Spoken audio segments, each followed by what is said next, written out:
Olá, o vídeo já vai começar, mas antes, se inscreva aqui no canal, ative o sininho e compartilhe. Bom dia, meus irmãos. Vamos compartilhar a palavra de Deus agora. Convido você a abrir a Escritura Sagrada lá em Tiago, capítulo 2, versos de 14 a 26. Essa semana nós lançamos a campanha para a aquisição dos galpões lá. Eu fui elogiado por uns e muito criticado por outros. E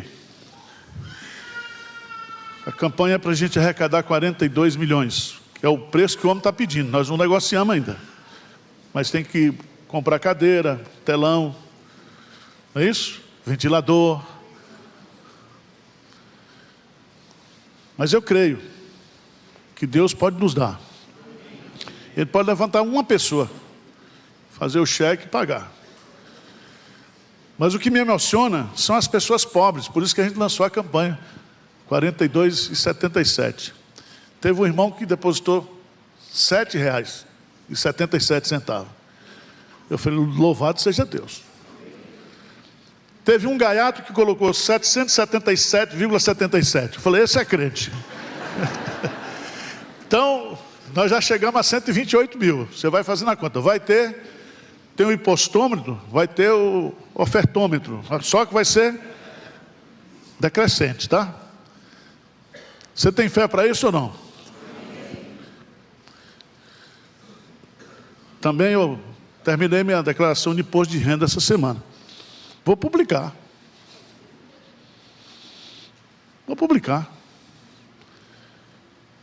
Eu só tenho 2 patrimônios, 35 anos de ministério. O apartamento que eu moro e agora é um apartamento que eu comprei com a ajuda do meu pai. Eu tenho um grande investimento no Tesouro Nacional, R$ 4.000 para sacar de 2025. Eu já tentei sacar antes, por causa da necessidade, mas não consegui. E vou pagar esse ano R$ 7.000 de imposto de renda. Se você quiser ajudar, me procure na saída. Tá certo? Que eu parcelei em 8 vezes. Não tenho patrimônio nenhum. Não tenho casa em Miami. Nem jet ski.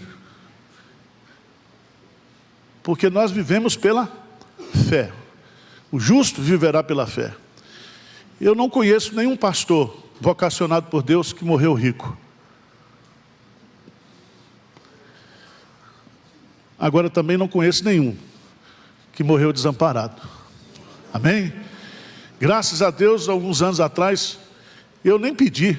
Foi o Hospital Samaritano doou para a gente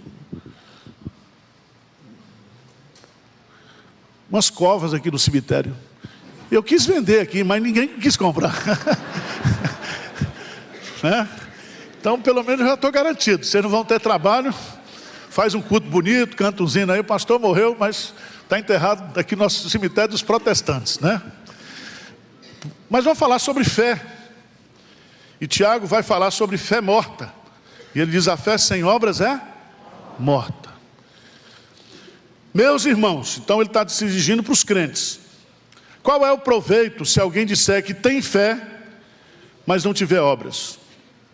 Pode acaso semelhante fé salvá-lo? Se um irmão ou uma irmã estiverem carecidos de roupa e necessitados do alimento cotidiano, e qualquer dentre vós lhe disser, ide em paz, aquecei-vos e fartai-vos, sem contudo lhes dar o necessário para o corpo, qual é o proveito disso? Assim também, a fé, se não tiver obras, por si só está morta. Mas alguém dirá, tu tens fé e eu tenho obras. Mostra-me essa tua fé sem as obras, e eu com as obras te mostrarei a minha fé. Crês tu que Deus é um só? Fazes bem. Até os demônios creem e tremem. Querem, pois, ficar certo, ó homem insensato, de que a fé sem as obras é inoperante? Não foi por obras que Abraão, o nosso pai, foi justificado quando ofereceu sobre o altar o próprio filho Isaque. Vês como a fé operava juntamente com as suas obras. Com efeito, foi pelas obras que a fé se consumou. E se cumpriu a escritura, a qual diz: ora, Abraão creu em Deus, e isso lhe foi imputado para a justiça, e foi chamado amigo de Deus. Verificais que uma pessoa é justificada por obras e não por fé somente. De igual modo, não foi também justificada por obras a meretriz Raabe, quando acolheu os emissários e os fez partir por outro caminho? Porque assim como o corpo sem espírito é morto, assim também a fé sem obras é morta. Eu quero falar com vocês nesta manhã sobre a fé morta. A fé morta. A doutrina bíblica da fé, ela é uma das mais importantes e significativas para a vida do cristão. Lá em Hebreus, capítulo 11, versículo 6, diz que sem fé é impossível agradar a Deus. A Bíblia diz que nós, justificados pela fé, vamos viver pela fé. A fé, ela é a moeda do mundo espiritual. Tudo que fazemos sem fé, diz Paulo, é pecado. Nós temos que fazer tudo pela fé. Mas o que é a fé? Gilberto Gil canta: andar com fé eu vou, que a fé não costuma falhar. Oh lá lá. O que é fé? A grande escritora cearense, ela diz: a grande inveja que eu tenho dos crentes é que eles têm fé, e eu não consigo ter fé. Morreu sem fé. A Bíblia vai nos ensinar que a fé é um presente de Deus. Eu naturalmente não tenho fé, porque eu estou morto nos meus delitos e pecados. Por isso que a Bíblia fala que quando eu sou regenerado, eu sou convertido por Deus, Ele, juntamente com a conversão, Ele me dá a fé. A fé é a mão que se estende para receber o presente da salvação. Luiz Berkoff, no seu compêndio de teologia sistemática, ele define que a fé salvadora é uma convicção produzida pelo Espírito Santo no coração quanto à veracidade do Evangelho e uma segurança, uma confiança nas promessas de Deus em Cristo Jesus. A fé, ela tem 3 elementos. Ela tem um elemento intelectual, porque a fé vem pelo ouvir. A fé tem um elemento emocional. Ela é a suprema emoção, como diz William James no seu compêndio de psicologia religiosa. Pela fé nós nos emocionamos, mas não é uma emoção vazia, é uma emoção fundada na convicção. Mas o terceiro elemento da fé é a volição, é a vontade. Eu creio, eu sinto, eu faço. Eu creio, eu me emociono, eu obedeço. Mas, meus amados irmãos, Tiago, que é um dos apóstolos mais práticos, ele tenta combater, porque ele olha para a igreja e ele começa a observar que há muitos crentes na igreja que têm uma fé o quê? Morta. E ele então vai nos apresentar aqui 6 características dessa fé que ele chama de morta. Morta. O que é a fé morta? É aquela que reside apenas na mente. Trata-se de uma fé falsa, que está presente no intelecto. É aquela fé que diz: Senhor, Senhor, mas não faz o que Deus o quê? Obedece. É a confissão de fé vazia, incoerente. Você professa com os lábios, mas o seu coração está longe de Deus. Primeira característica, eu queria que você observasse aí no versículo 14. Versículo 14: meus irmãos, qual é o proveito se alguém disser que tem fé, mas não tiver obras? Pode, a pergunta dele, pode acaso semelhante fé salvá-lo? Preste atenção, irmãos. A primeira característica da fé morta é que ela é ineficiente para a salvação. Então você pode ter convicções teológicas, você pode ter conceitos teológicos, você pode ter na sua mente todo o conteúdo sistemático do pensamento teológico, você pode ser um escriba, um especialista em escritura sagrada,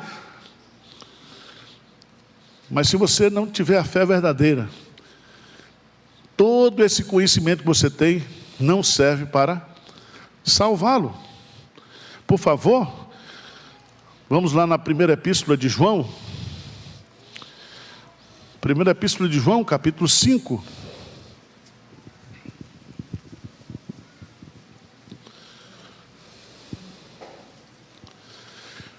No versículo 1 ele diz assim: todo aquele que crê que Jesus é o Cristo, é o quê? Nascido de Deus. E todo aquele que ama ao que o gerou, também o ama ao que dele é nascido. E veja no versículo 4 e 5, vamos ler juntos? Porque todo o que é nascido de Deus vence o mundo. E esta é a vitória que vence o mundo, a nossa fé. Quem é o que vence o mundo, senão aquele que crê ser Jesus, o Filho de Deus? Então veja bem, se você tem uma fé verdadeira, você tem uma fé salvadora. Se você tem uma fé morta, cheia de conceitos e de convicções e de ensinos e de religiosidade, você não está salvo. A fé morta, ela é ineficiente para a nossa salvação. Tiago pergunta: que proveito? Que proveito? Mas em segundo lugar, Tiago vai nos mostrar uma segunda característica dessa fé morta. Veja nos versos 15 em diante, por favor. De 15 a 17, ele diz assim: se um irmão ou uma irmã estiverem carecidos de roupa e necessitados do alimento cotidiano, e qualquer dentre vós lhe disser: ide em paz, aquecei, fartai-vos, sem contudo lhe dar o necessário para o corpo, qual é o proveito disso? Assim também a fé, se não tiver obras, por si só é morta. A segunda característica da fé morta é que ela é improdutiva do ponto de vista de gerar amor e generosidade.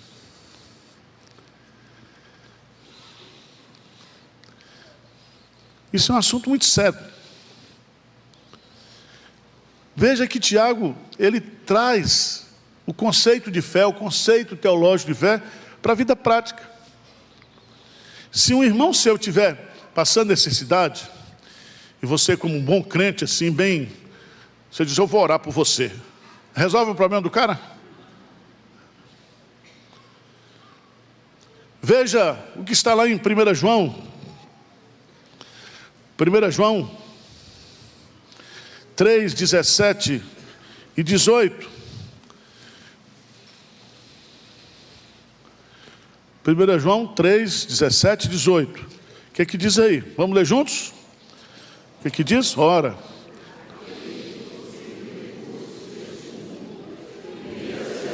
Passa.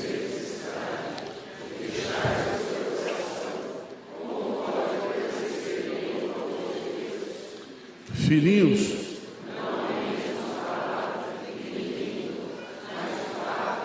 E de verdade. Vocês conhecem gente assim? Você é assim?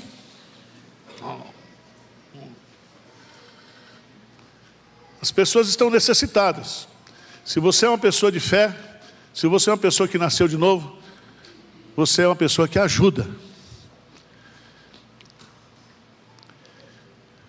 O que eu acho interessante, irmãos, é que as pessoas que têm fé morta são os mais que cobram generosidade dos outros. Sabia disso? Tem um pessoal que vem aqui buscar a cesta básica, e eles vêm pegar a cesta básica, eu não falo nada, porque eu sou uma pessoa que tem um domínio próprio. Mas o cara vem para fazer oferta com o chapéu dos outros. Ele não mete a mão no bolso dele. Ele gosta de fazer um dos outros. Isso é muito interessante, porque toda pessoa que tem fé verdadeira é uma pessoa que gosta de generosidade, que gosta de ajudar, que gosta de compartilhar, que tem empatia com o problema do outro, com a necessidade do outro, que se incomoda com o outro. Eu chorei quando eu vi aquele negócio lá no sertão da Paraíba, as crianças tomando banho de chuveiro pela primeira vez. E eu cheguei em casa, eu fui tomar banho, tem água quente e água fria. Eu comecei a chorar debaixo do chuveiro. Meu irmão, se você é de Deus, se você é de Cristo, se você tem a fé verdadeira, o seu coração é cheio, deve ser cheio de compaixão, de generosidade. Terceira característica da fé morta: ela é incapaz de produzir salvação, ela é improdutiva do ponto de vista da ação social, da generosidade, ela é imperceptível. Tiago diz no verso 18, vamos ler juntos aí, Tiago 2,18, o que ele diz?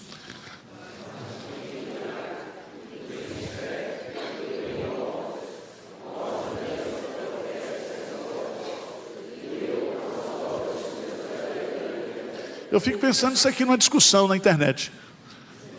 Um calvinista e um arminiano, né? Que está na moda. Mostra-me a tua fé. Não, eu mostro. Porque hoje fé está no campo da discussão.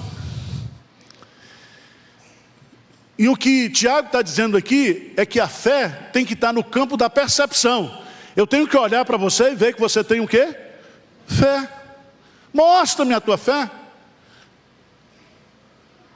Lembra daquele cara que lá nas cataratas do Niágara, ele botou uma corda e passou de bicicleta? Ele sozinho, todo mundo aplaudiu. Aí ele falou, quem topa ir comigo? Ninguém foi. Então é um tipo de fé que gosta de assistir. Nós viemos aqui hoje para ver grandes milagres. Não, se você tem a fé verdadeira, você não veio para assistir, você veio para ser usado por Deus como um painel. Vocês estão entendendo o que eu estou dizendo ou não? O conceito de obras na Bíblia está estritamente ligado à salvação. Preste atenção no que eu vou dizer. Nenhuma obra praticada pela natureza humana sem conversão é vista por Deus como boa obra. Boa obra para Deus só é aquela que é consequência da salvação de Deus na vida da pessoa. Do ponto de vista de generosidade, de ação social, de marketing social, todo mundo faz. Mas isso não tem valor nenhum diante de Deus. Abra a sua Bíblia em Isaías 64, versículo 6. Põe na tela para a gente recitar esse versículo. O que o profeta diz sobre as nossas boas obras produzidas pela nossa natureza morta? Em outras palavras, veja o que a Bíblia está colocando para a gente entender, porque todo mundo faz boas obras, espírita faz boa obra, ateu faz boa obra no sentido humano, mas para Deus, boa obra é somente aquela que procede de um coração transformado. O que diz aí? Mas todos nós somos como imundo.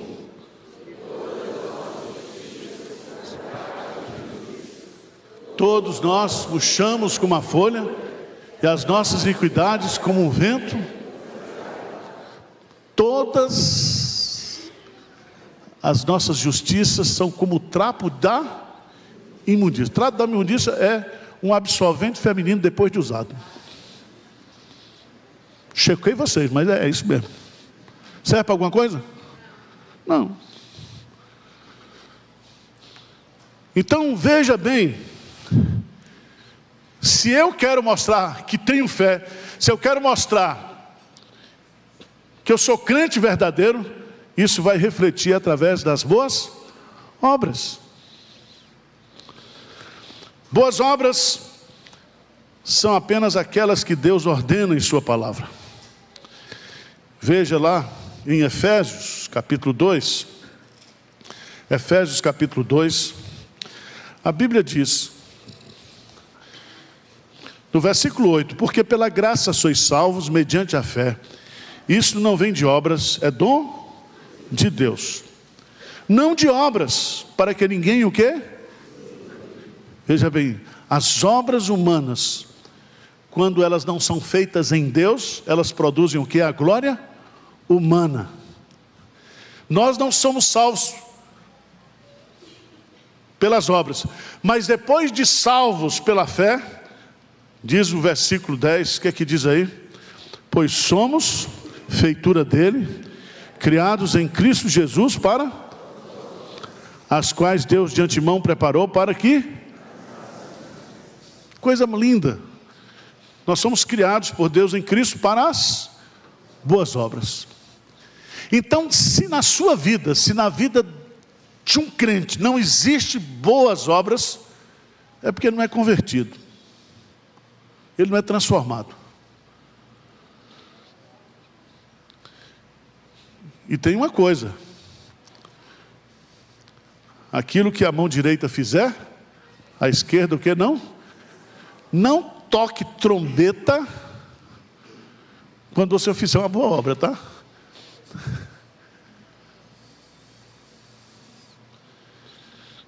Tem gente que diz, eu não queria falar não, mas olha, ajudei muito essa pessoa. E na igreja eu ajudei muito, e o desgramado está falando mal de mim. Aprenda uma coisa: todo mundo que você ajudar vai falar mal de você. Por isso que a Bíblia diz, não canseis de fazer o bem, porque fazer o bem cansa. Nós já ajudamos muita gente, muitos pastores, muitas igrejas, e o povo ainda fala mal da gente. Aí eu entrego essa alma para Satanás, para Deus cuidar dela, como diz.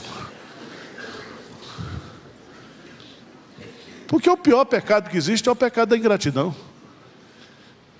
Se você foi ajudado por alguém, se você foi abençoado, porque ninguém sobe na vida sozinho, que você tenha gratidão. Gratidão no seu coração. Agradeça, seja grato àquelas pessoas que lhe ajudaram na vida. Então, a fé morta, ela é imperceptível. Mas uma quarta característica da fé morta é que ela é demoníaca. Veja, por favor, 2,19. Vamos ler juntos aí? 2,19, o que diz? Crês tu que Deus é um só? Fazes bem. Até os demônios creem, e o quê? Então veja bem, os demônios têm dois, eles creem, eles têm convicção, o elemento, e eles o quê? Tremem. A fé demoníaca, ela é emocional.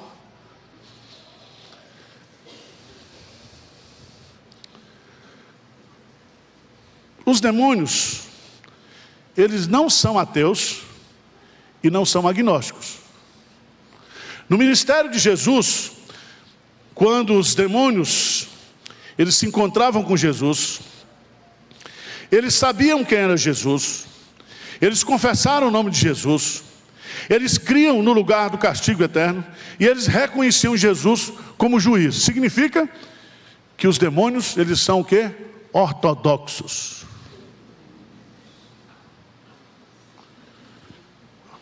Raul Seixas tinha uma música que dizia: eu nasci há 5.000 anos, 10.000 anos atrás. Vocês estão sabendo, né? Os demônios sabem tudo de teologia. Os demônios estavam na queda do homem. Os demônios estavam quando Deus chamou Abraão. Estava ou não estava? Os demônios estavam durante o ministério de Jesus, durante a crucificação de Jesus, ressurreição de Jesus. Não existe ninguém que conheça mais de história da igreja do que os demônios. Os demônios estavam no sínodo de Calcedônia, Niceia, Constantinopla. Os demônios foram testemunhas da reforma protestante, século XVI. Ó, os demônios lá.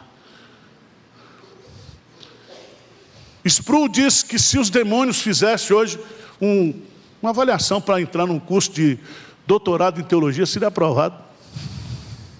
Sabe tudo. Ninguém conhece mais a Bíblia do que Satanás.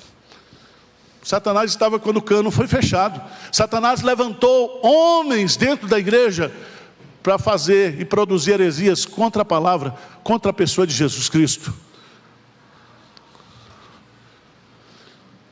E os demônios, eles o quê? Creem. Mas não só creem, eles o quê? Tremem. Então, se a sua fé é uma fé morta, você está abaixo dos demônios. E é muito interessante, meus amados irmãos, porque prolifera no nosso meio.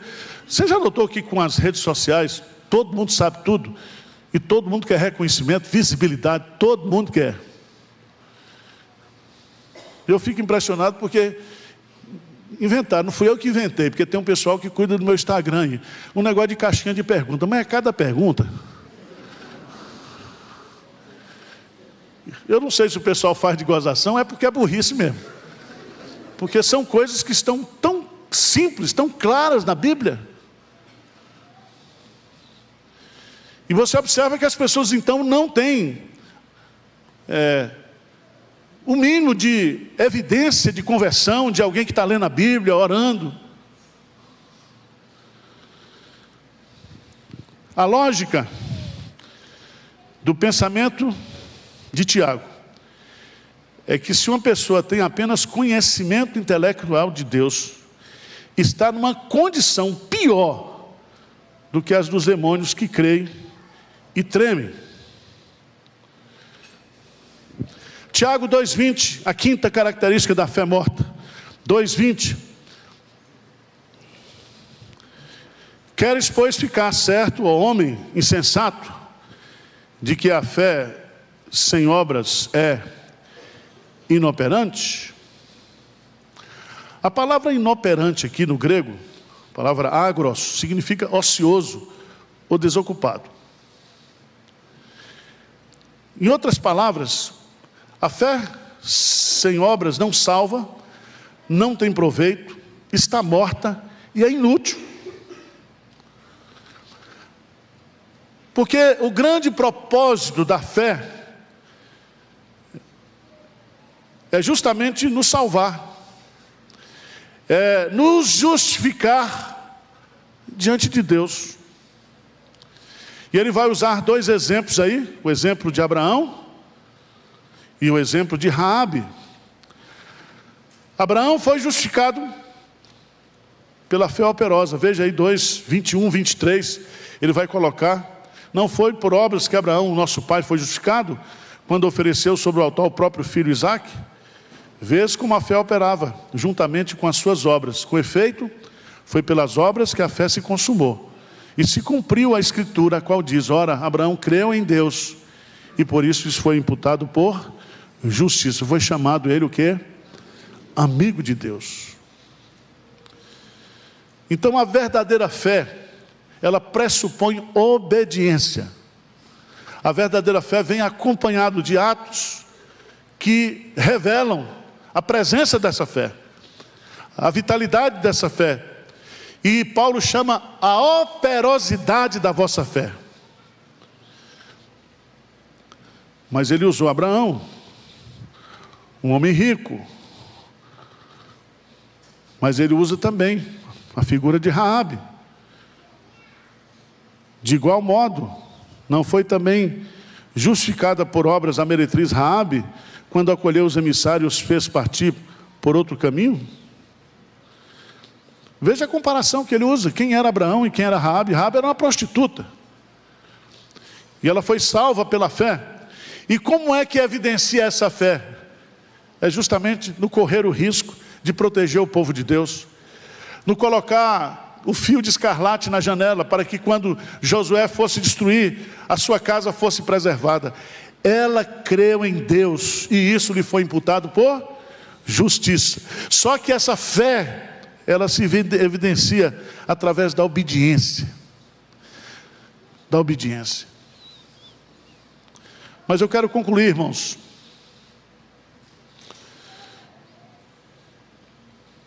Usando o que Tiago termina, porque ele termina de uma forma sutil. Veja no versículo 26, o que é que diz aí? Porque assim como o corpo sem espírito é morto, assim também a fé sem obras é morta. Tiago está dizendo aqui que a fé morta ela é incompleta. Ele usa a figura do ser humano, que somente é completo ou vivo quando ele tem corpo e quando ele tem o quê? Respiração, alma. Veja a simplicidade do argumento, mas a profundidade do argumento. Ele diz que a verdadeira fé somente é completa quando une confissão com produção. Pergunto para você, com tanto tempo que você tem, ou com pouco tempo que você tem de crente, a sua fé é uma fé viva? A sua fé é uma fé operosa? Você vive pela fé?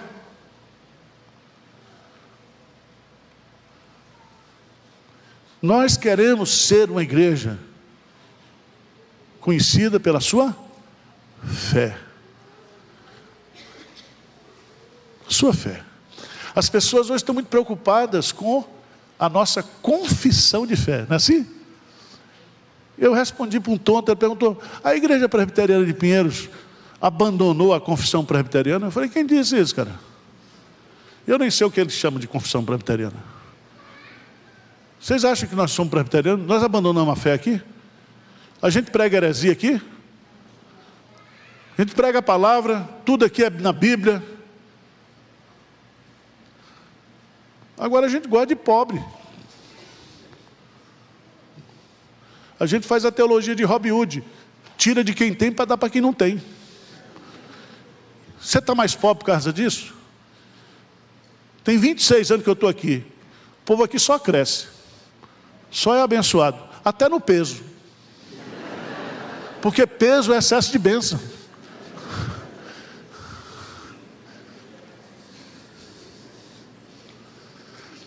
Então vamos viver pela fé. A fé corre risco. Depois que eu soltei a campanha dos 42 milhões, eu disse, Arival, o que você fez? Oh, meu Deus do céu. O que vão falar, rapaz, de você?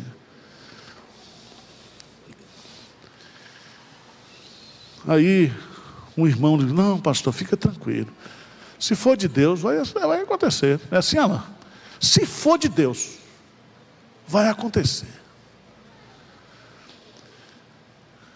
Desafio você a ler Romanos 11 essa semana. Os heróis da fé. Porque a fé é que transforma a igreja, que transforma o crente num herói. Mas ele não é herói do pecado. Ele não é herói da soberba, da vaidade. Ele não é herói do dinheiro. Ele é um herói da fé. E eu acho lindo quando ao descrever a galeria dos heróis da fé, Deus diz assim: e Deus não tem vergonha de dizer que é Deus dele. Já pensou nisso? Que Deus não tenha vergonha de dizer que a igreja de Pinheiros é uma igreja que vive pela fé. E nós avançamos pela fé. Amém?